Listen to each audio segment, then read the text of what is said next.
So, having paid homage to the triple gem together, now we sit for meditation. Gentlemen should sit in the cross-legged position, while ladies, who are not accustomed to sitting in the cross-legged position, can sit with their feet to one side if they prefer.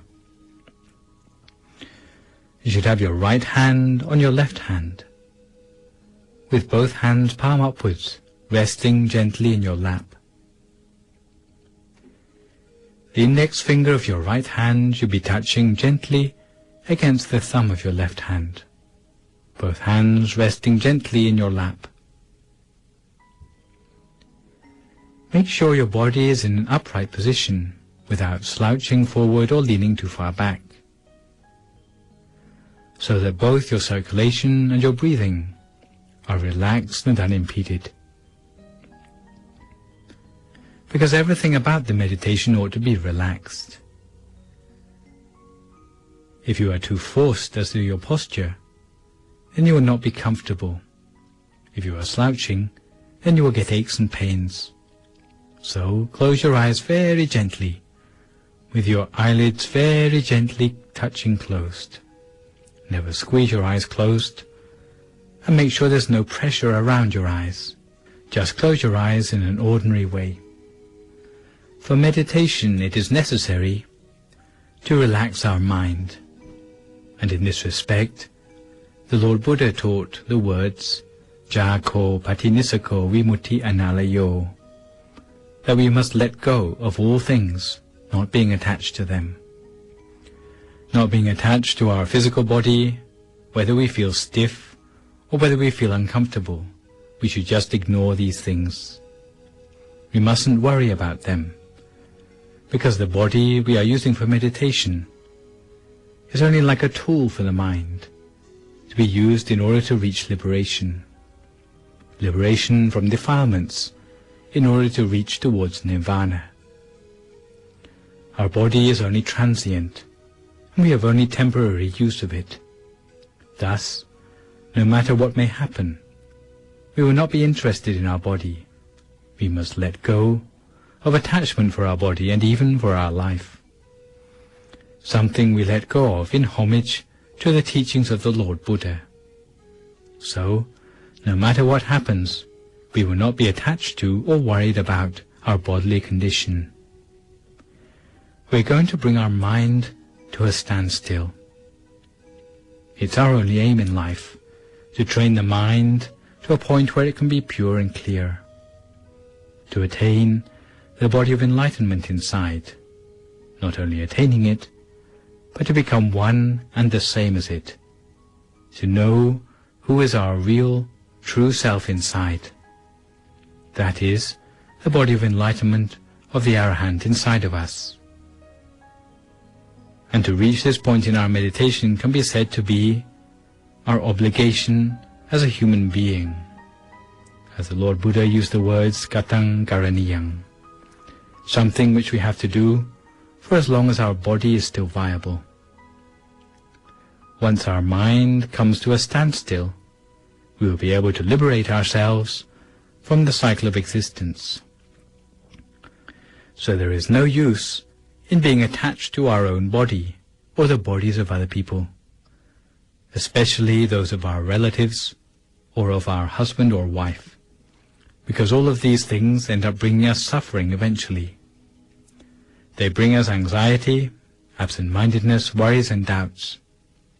They bring all sorts of suffering to us simply because of the fact that we are worried about them.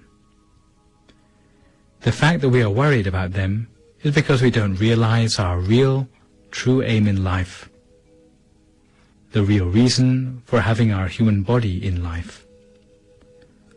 Once we don't know about our real aim in life, then it opens the way to hundreds of causes of suffering in our life. So we have to let go of our body. If we don't do it now, then we have to do it anyway at the time when we come to the end of our lives. So we should make our mind relaxed and allow our mind to come to a standstill. Today, as we meditate, we'll take the opportunity to explore the nature of the pathway to nirvana.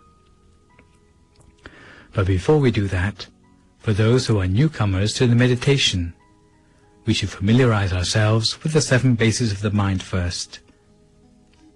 According to the original teachings of the Dhammakaya tradition, by the founder, the great abbot of Wat Phak Nam, otherwise known as Prat Mongkon Thep Muni, the originator of this meditation tradition. Because he always started by teaching the pathway of the mind, the pathway of all living beings, the pathway by which all beings are born and die, by which the mind enters and leaves the body at conception and death respectively. The first point on this path, the first base of the mind, is at the nostril. For ladies, the left nostril; for gentlemen, the right nostril. The second base of the mind is inside the nose, just next to the corner of the eye. For ladies on the left side, for gentlemen on the right side.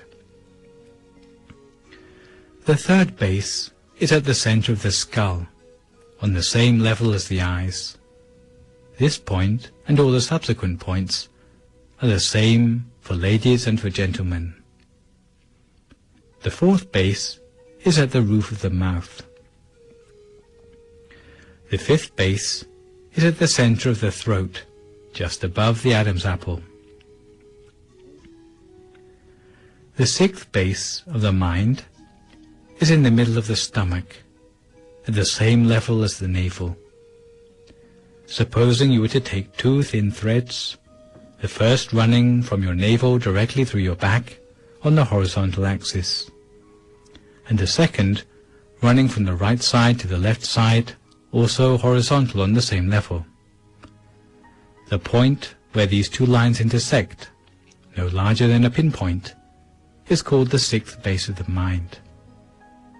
This is where a sphere of Dhamma is to be found, which is clear and bright, transparent, and about the same size as the yolk of an egg, with its center at the point of intersection of the 2 threads. This sphere of Dhamma is very important, because without this sphere it would be impossible to take birth in human form. If this sphere is bright, your life will prosper, but if this sphere becomes dull or darkened, then it predicts that life will soon bring you problems.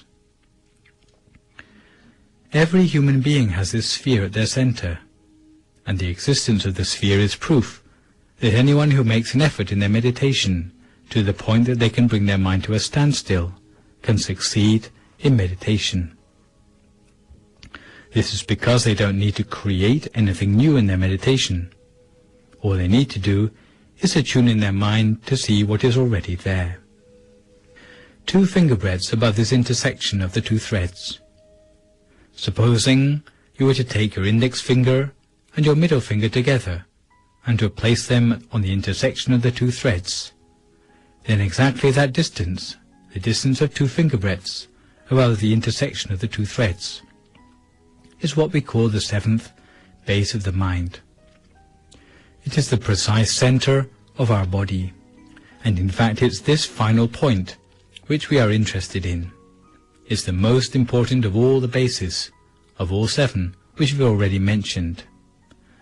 Because all the senses, whether it be eye, ear, nose, mouth, or sense of touch, are focused at this point. This point is the place from which we are born and from which the mind leaves the body when we die. When we are born, the spiritual component moves through all the 7 bases of the father. When the father and the mother come together for conception, the spiritual component of the baby to be born comes from the father to the mother, collecting up together with it the physical constituents, going down through the 7 bases of the mind, down to implant itself at the 7th base of the mind of the mother in the womb. When we pass away, it's the reverse process. The mind leaves the body starting from our own 7th base, straight through all the 7 bases, 6, 5, 4, 3, 2, 1, and leaves our body by the 1st base. that is, via our nostril. It is also the location of our mind at the time of our falling asleep, and also at the time of our waking. When we come to the end of our human life, the mind leaves the body starting from our own seventh base, straight through all seven bases, 7, 6, 5, 4, 3, 2, 1, leaving our human body to seek for rebirth somewhere else in the cycle of existence. It doesn't matter whether the next birth will be as an angel or as an animal. If the dying person is destined for a future rebirth, their spirit has to leave the body via the seven bases. However, if we don't want to be reborn anymore, the mind has to leave the body by a different path, which is directly through the center of the seventh base. It is an inward journey for the spirit rather than a journey to take it out of the body. If we are making the inward journey, it is different from making journeys in the outside world, where we have to use our feet to walk or we have to move around. In the outside world we have to think, we have to take action. However, if we want to make the inward journey, we have to start by stopping the mind. The most important point is this one which is 2 finger breadths above the level of the navel in the center of our body. It's here that we have to bring our mind to a standstill, and it's this place which we have to become familiar with. But in practice, you can just remember it as the point which is roughly in the middle of your stomach. The description so far is only just to become familiar with the rough position of the center of the body, so that you know where to place your attention when you're meditating. We have to start by giving ourselves the feeling that our mind has come to a standstill at the center of the body. We can do this by giving ourselves the feeling that our mind is visualizing a sphere or a crystal Buddha image at the center of our body. In fact, it can be any object at all which we are familiar with, which has a positive association for us. All we do is remember such an image or visualize such an image at the center of our body instead. It's a way of seeing an image at the center of our body, not seeing with the eyes, but seeing with the mind. For those of you who can see the blue-colored top view of the Buddha image shown on the computer display or television screen, also this is a very useful image which you can use. Establish your mind at the center of the body, in just the same way that we might tether a wild animal to a tree. We tether the mind to the center of the body by using a visualized mental object. The image is like an anchor to keep the mind at the center of the body the whole of the time. If we bring our mind back here each time it wanders, before long we will find out that the mind will start to stay there the whole of the time. As the mind becomes established at the center of the body, it will become able to fall through the center. In fact, all we need to do is bring our mind to a standstill at the center of the body, to allow the mind to do this. In fact, all we need to do is to bring our mind to a standstill at the center of the body, to allow the mind to do this. It is not necessary to do anything else. Simply doing this will set the conditions that will lead us to the beginning of the pathway in a way which we never expected. Once our mind becomes properly adjusted, the sphere inside ourselves will start to expand outwards, enlarging outwards, becoming softer, and revealing at its center a pathway which leads further inside.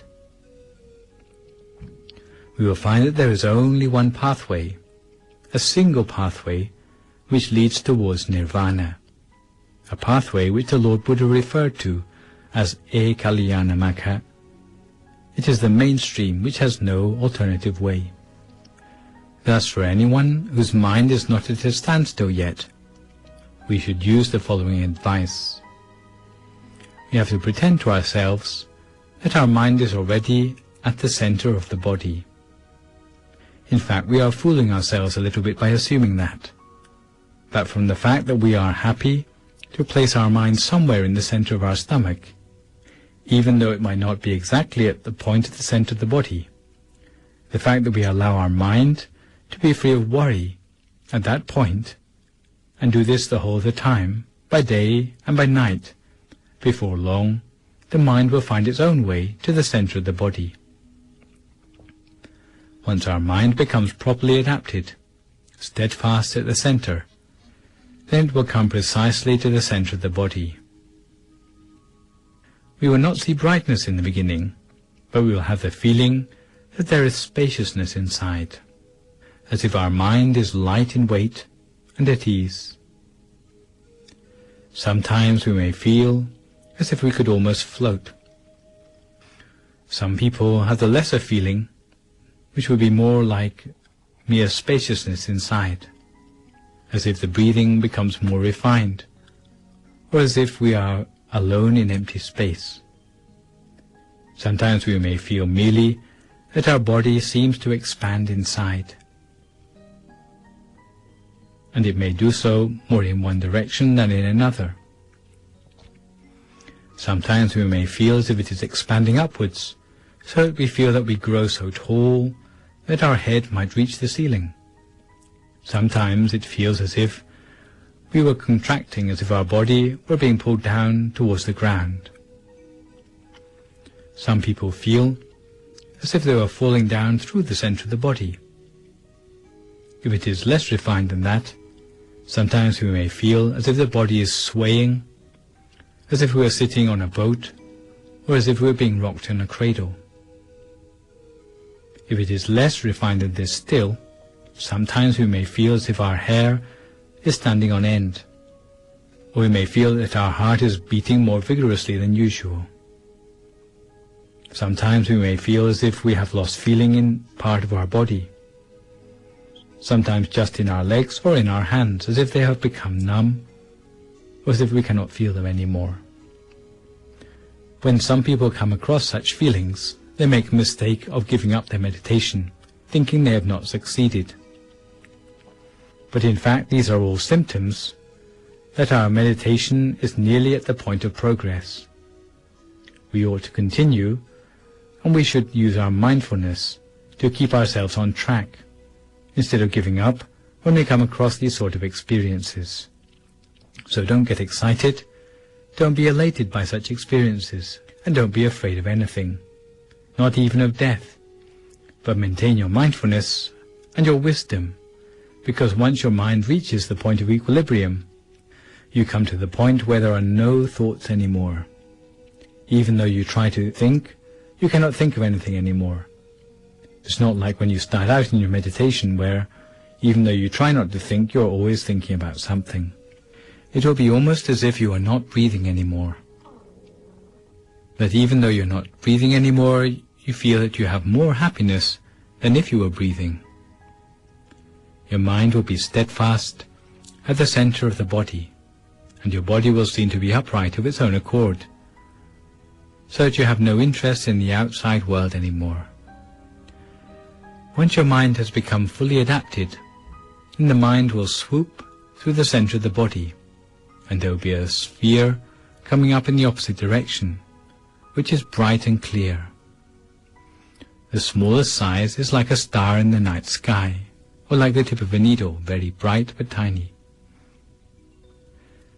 For some people, for whom it may be of medium size, the sphere won't be the size of the full moon or of the shining sun.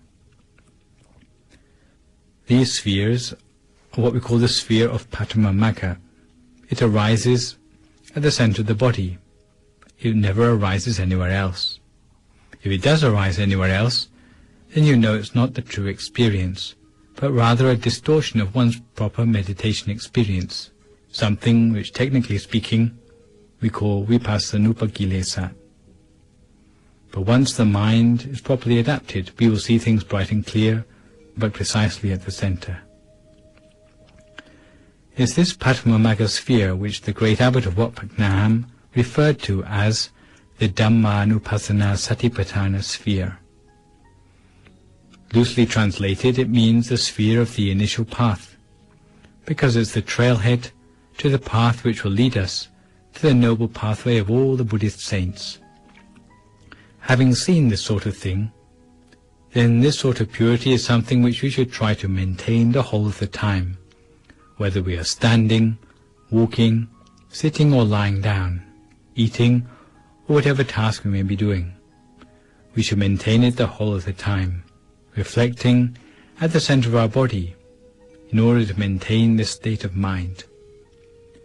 Whether our eyes are open or closed, we should see it the whole of the time, because this is the start of the pathway towards nirvana. If we can maintain ourselves on this path, then we will be on the right pathway to nirvana for every lifetime.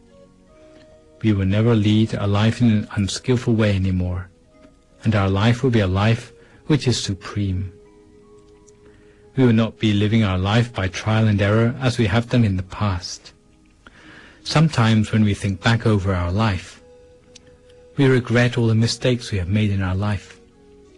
But once we come to this point in our meditation, we have stillness of mind as our refuge. We will only make our way towards nirvana from this lifetime onwards, and our attainment of human birth in this life will have been worthwhile. It will have been a lifetime of profit for us, and it will be a sign that we will profit in every life, from this time onwards until we enter upon nirvana. It is something which will close the doors to unfortunate rebirth from this time onwards, so that we will not be able to fall into the unfortunate realms anymore.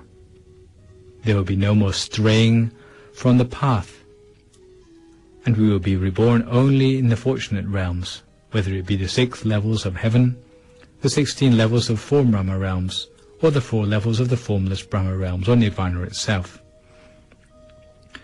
Therefore, we should give full importance to these experiences, and must train our mind consistently and regularly.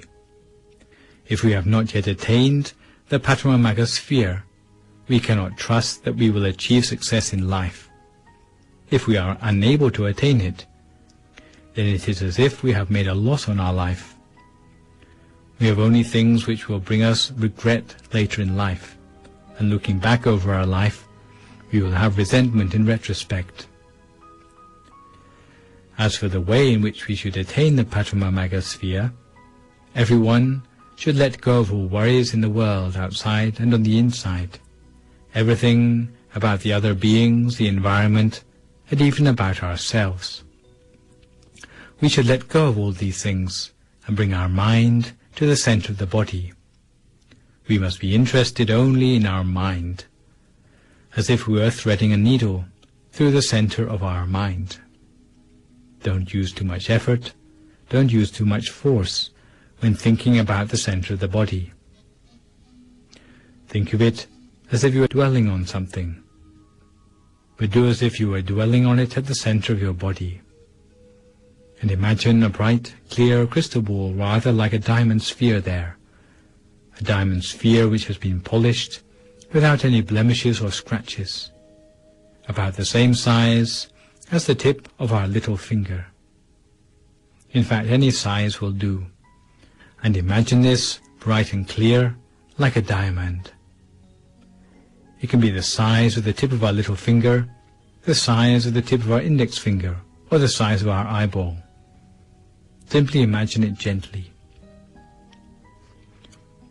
The only condition is that you should imagine it gently. If you think of it just in a relaxed way, then it will be clear. But if we use too much effort, it will give us a headache. If you find that you are getting a headache from imagining it, then relax and try again. Make sure that the sphere is bright and clear, spherical. If you can imagine how bright and clear a diamond is, then that is about the brightness we ought to be imagining for our crystal ball. Maintain our mind at a standstill at the center of our body, at the 7th base of our mind, because we already know all about this position in our body. keeping our mind at the center of the body the whole of the time, 2 finger breadths above the 2 threads in the center of our body. Maintain it, remembering the image by imagining it with the mind, not by using our eyes to stare down at the center of our body.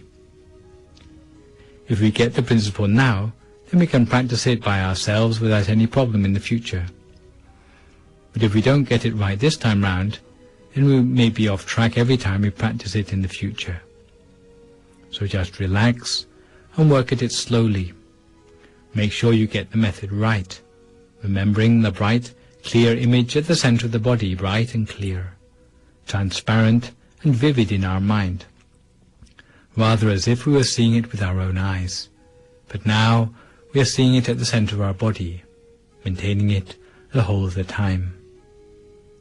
So now, may all of you be fulfilled in your wish to attain the triple gem inside yourself.